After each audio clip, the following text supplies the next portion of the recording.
दोस्तों, आज हम लाइफ में जीने के लिए 12 रूल्स देखेंगे जो कि जॉर्डन पीटरसन ने अपनी best selling book 12 rules of life में बताए हैं। जॉर्डन एक बहुत ही फेमस पर्सनालिटी हैं और साइकोलॉजी के प्रोफेसर हैं टोरंटो यूनिवर्सिटी में। तो सबसे पहला रूल कहता है कि stand up straight with your shoulders back. ये रूल कहता है कि हमेशा सीधे खड़े रखो और अपने शोल्डर्स पीछे रखो, एक विनर की तरह। अगर हम एक डल पोस्चर के साथ खड़े होते हैं तो इससे हमें दुनिया वाले एक लूजर की तरह देखते हैं और फिर लोगों के रिएक्शन और उनकी बातों को हम एज अ फीडबैक लेने लगते हैं, जिससे हम खुद को एक लूजर समझने लगते हैं और फिर दोबारा से उस सेल्फ इमेज के साथ कंसिस्टेंट रहने के लिए हम अपने को औरों के सामने एक लूजर की तरह प्रेजेंट करते हैं और ये लूप चलता रहता है। इसलिए ऑथर बोलते हैं कि अगर हम अपनी बॉडी को स्ट्रेट और एक विनर की तरह लोगों को प्रेजेंट करते हैं तो वो हमें डिफरेंट तरीके से ट्रीट करेंगे, जिससे हमारी सेल्फ इमेज भी एक विनर की होगी। रूल 2 कहता है कि treat yourself like someone you are responsible for helping. ये रूल कहता है कि हमें खुद की भी उतनी ही केयर करनी चाहिए जितने की हम एक बच्चे की करेंगे। अगर हमारा कोई डॉग या कोई हमारा पेट बीमार हो जाता है और अगर उसे कोई डॉक्टर मेडिसिन रेकमेंड करता है तो हम में से मेजॉरिटी ऑफ लोग बिना कोई देरी करे उसी वक्त वो मेडिसिन खरीद कर अपने पेट को देंगे। लेकिन रिसर्च ये प्रूव कर चुकी है कि 33% लोगों को जब खुद कोई डॉक्टर मेडिसिन प्रिस्क्राइब करता है तो वो उसे यूज नहीं करते, जिसका मतलब है कि हम औरों की ज्यादा परवाह करते हैं जितनी की हम खुद की भी नहीं करते।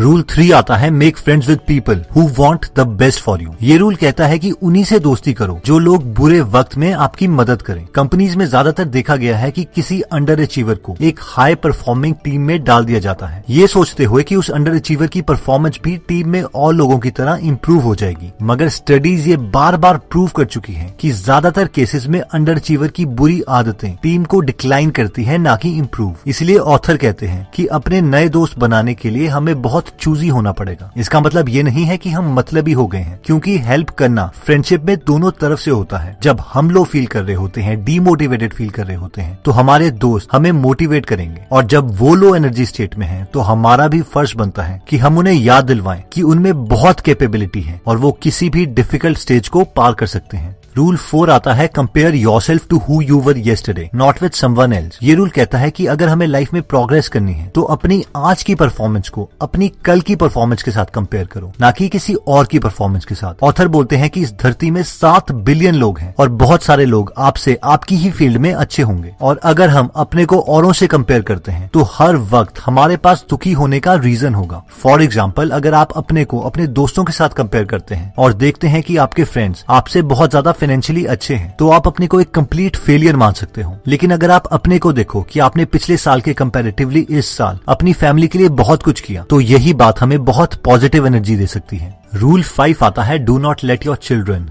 Do anything that makes you dislike them. ये रूल कहता है कि एक बच्चे को एक रिस्पॉन्सिबल सिटीजन बनाना पेरेंट्स की रिस्पॉन्सिबिलिटी है। स्टडीज ये प्रूव कर चुकी है कि कई बच्चे बचपन से ही एग्रेसिव, गुस्से वाले होते हैं। इसलिए पेरेंट्स को चाहिए कि ऐसे बच्चों को एक अच्छा सिटीजन बनाने के लिए खुद एफर्ट करें, ना कि सोसाइटी पर छोड़ दें। एफर्ट्स जैसे कि बच्चे को क्लियर करें कि गलत करने पे उसे क्या पनिशमेंट मिलेगी, और पनिशमेंट क्राइम के अकॉर्डिंग होनी चाहिए। साथ में पेरेंट्स को अपने बच्चे को घर के रूल्स क्लियरली बताने चाहिए और रूल्स की क्वांटिटी कम रखें ताकि बच्चे कंफ्यूज ना हो। रूल 6 आता है set your house in perfect order before you criticise the world. यार, कोहली ने ना ये शॉट ठीक से नहीं मारा, AR रहमान ने बीट मिस कर दी। ऐसे बहुत से लोग हैं जो औरों को फ्री में एडवाइस देना पसंद करते हैं, बेशक उन्हें खुद उस फील्ड के बारे में कुछ भी ना पता हो। और जब उनसे खुद कोई पूछता है कि आपने अपनी लाइफ में कुछ क्यों नहीं अचीव किया, तो उनका आंसर हमेशा यही होता है, यार दुनिया में इतनी मुश्किलें हैं ना, बस दूसरों को आसान लगती है, खुद करो तो पता चलता है। और एग्जैक्टली ये रूल भी यही कहना चाहता है कि जब तक हम खुद की लाइफ को ऑर्डर में ना ले आए तब तक फ्री में औरों को एडवाइस नहीं देनी चाहिए। हो सकता है आपके एरिया में भूकंप आया हो, लेकिन अगर आपको पहले से ही पता था कि इस एरिया में भूकंप आ सकता है और फिर भी आपने कुछ नहीं किया, तो ये आपकी गलती है, ना कि भगवान की।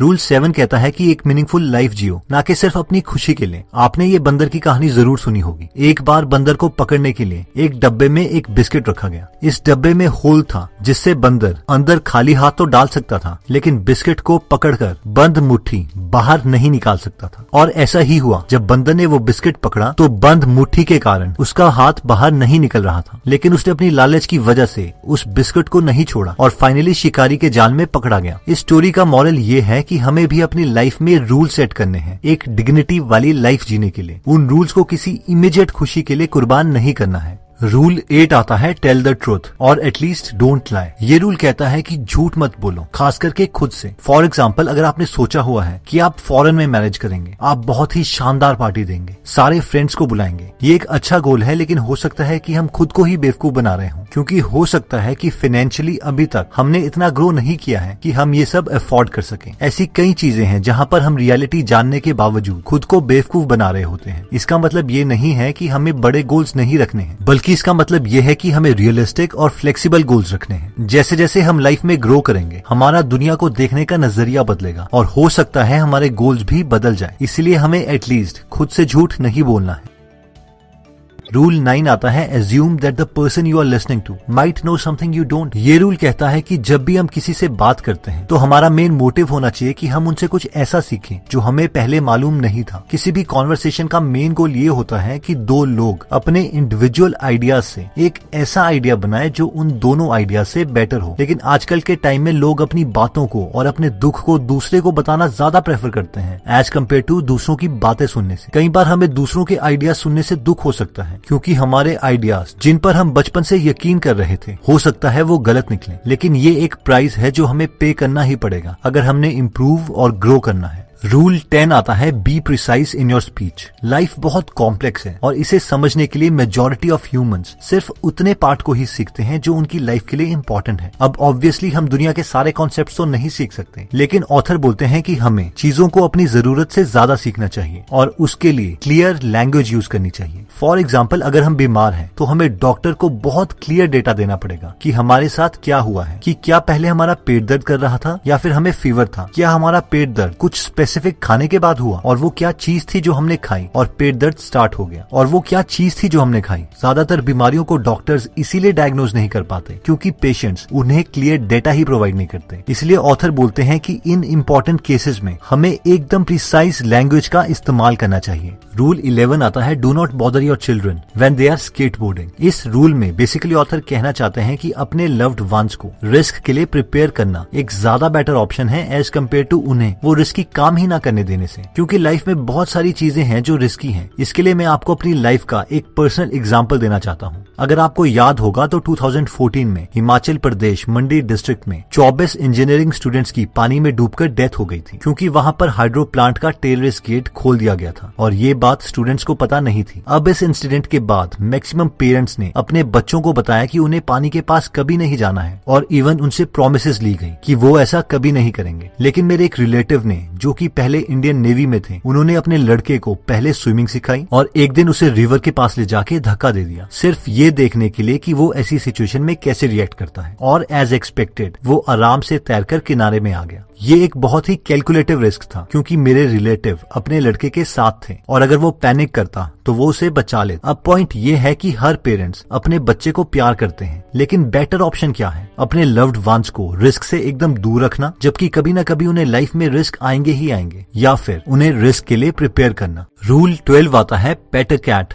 when you encounter one on the street। Author बोलते हैं कि लाइफ हार्ड है और हमें लाइफ में ना चाहते हुए भी दुख मिल सकते हैं, इसलिए बहुत इंपॉर्टेंट है कि हम लाइफ में छोटी खुशियों को भी दिल खोलकर सेलिब्रेट करें। ऑथर की एक बेटी है जिन्हें 6 साल की उम्र में ही अर्थराइटिस था। उन्हें बहुत बार पेन होती थी, जिसके लिए उन्हें इंजेक्शन दिए जाते और इवन बहुत बार उनकी सर्जरीज भी हुई है। अगर हम में से किसी की ऐसी बेटी होती तो हमें लगता कि हमारी लाइफ कितनी बुरी है, लेकिन ऑथर अपनी डॉटर के साथ हर छोटी खुशी भी सेलिब्रेट करते थे और उन्हें कुछ सालों के बाद एक ऐसा फिजियोथेरेपिस्ट भी मिला जिससे ऑथर की बेटी की पेन बहुत कम हो गई और ऑथर ने इसे भी और खुशियों की तरह सेलिब्रेट किया। अब लाइफ में प्रॉब्लम्स तो आनी ही है, बस लाइफ को एक एडवेंचर की तरह लें और रास्ते में हर छोटी खुशी को सेलिब्रेट करते रहें। तो दोस्तों, इस वीडियो में हमने 12 रूल्स देखे, जिसमें सबसे पहला रूल कहता है कि अपने बॉडी पोस्चर को स्ट्रेट रखें ताकि इससे हमारा कॉन्फिडेंस बढ़े। सेकेंड रूल कहता है कि हमें औरों की केयर के साथ साथ खुद की भी केयर रखनी चाहिए। थर्ड रूल कहता है कि फ्रेंड्स उन्हीं को बनाएं जो बुरे वक्त में आपका साथ दें और आप भी अपने फ्रेंड्स को उन्हें उनके मुश्किल टाइम में हेल्प करें। फोर्थ रूल कहता है कि खुद की परफॉर्मेंस को हमेशा पिछले दिन की परफॉर्मेंस से कंपेयर करें, क्योंकि यही गोल्डन रूल है प्रोग्रेस का और ग्रोथ का। फिफ्थ रूल कहता है कि अपने बच्चों को या लव्ड वंस को को इम्प्रूव करने की जिम्मेदारी आपकी है, ना कि किसी और की। 6th रूल कहता है कि पहले खुद को इम्प्रूव करें, दुनिया को बाद में इम्प्रूव करना। 7th रूल कहता है कि अपनी डिग्निटी को मेंटेन रखने के लिए एक मीनिंगफुल लाइफ जियो, ना कि सिर्फ अपनी खुशी के लिए हर एक्शन लो। 8th रूल कहता है कि कोशिश करें कि किसी से झूठ ना बोलें, खास करके खुद से। 9th रूल कहता है कि जब दूसरे की बात सुनो तो ये सोचो कि उसे कुछ ऐसा पता है जो हमें नहीं पता, ताकि हम ग्रो और इम्प्रूव करते रहें। 10th रूल कहता है कि हमें अपनी फील्ड के अलावा और फील्ड्स के बारे में भी थोड़ी नॉलेज रखनी चाहिए और हमें खुद को एक्सप्रेस करने के लिए प्रिसाइज वर्ड्स यूज करने चाहिए। 11th रूल्स कहता है कि अपने लव्ड वंस को रिस्क के लिए प्रिपेयर करो, ना कि उन्हें रिस्क से दूर ले जाओ, क्योंकि रिस्क तो उनकी लाइफ में आने ही आने हैं। और फाइनली 12th रूल में हमने देखा था कि हर छोटी छोटी खुशियों को भी सेलिब्रेट करें। दोस्तों, इस बुक में और भी काफी इंटरेस्टिंग टिप्स दिए गए हैं। अगर आप ये पूरी बुक पढ़ना चाहते हैं तो डिस्क्रिप्शन में दिए हुए लिंक पे जाके आप ये बुक खरीद सकते हैं। आप 2 फुल बुक्स को भी फ्री में सुन सकते हैं, जिसके लिए मैंने लिंक डिस्क्रिप्शन में दे दिया है। दोस्तों, अगर आप फ्री में हिंदी ऑडियो बुक समरी सुनना चाहते हैं तो डिस्क्रिप्शन में दिए हुए लिंक पे जाके आप हमारी गीगल ऐप डाउनलोड कर सकते हैं। वहाँ पे आप फेमस बुक सुन सकते हैं,